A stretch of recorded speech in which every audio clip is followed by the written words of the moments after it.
Well, I'm here in my hometown of Boston, representing New York City DOT, and I'm here with my colleagues and counterparts from Portland, Oregon, San Francisco, really talking about bicycle policy and the bicycle improvements that we've implemented in our cities over the last few years. We did a public presentation last night, about 100 people came, and I think it was really well received. The events highlighted some of the best bicycle transportation planning that's taking place in the U.S. Portland, Oregon, New York City, San Francisco are all on the cutting edge and are really examples that other cities can follow. It was interesting because we got a nice perspective. We had a lot of students there, a lot of young people who were eager to get involved and understand where their place might be in this new movement of bicycling that we have across the country, so it was encouraging. The Cities for Cycling event was fabulous last night. It's a chance to hear about what's happening around the country. I've probably been at 10 presentations in my life that I think about and that still affect my practice today. Last night was, I have to put into one of those 10. It was amazing.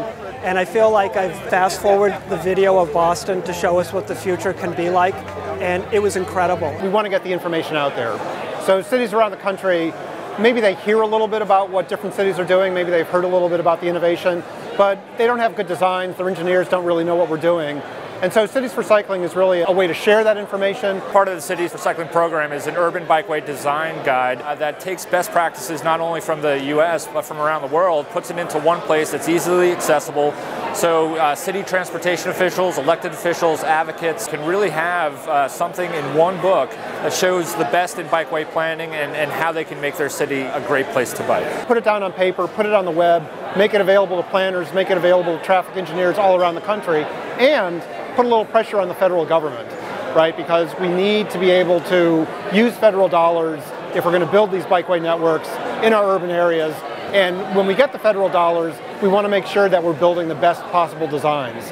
A bunch of us from the NACTO cities rode in this morning in our nice suits. We all look great. The people in Boston, the cyclists, were fantastic. The ride was really fun. It's a great turnout here on a beautiful day. This is like the first steps. You're getting everybody out to ride their bicycles, get the whole point out that bicycling is an everyday active transportation exercise and that people can enjoy themselves and have fun. And here we are.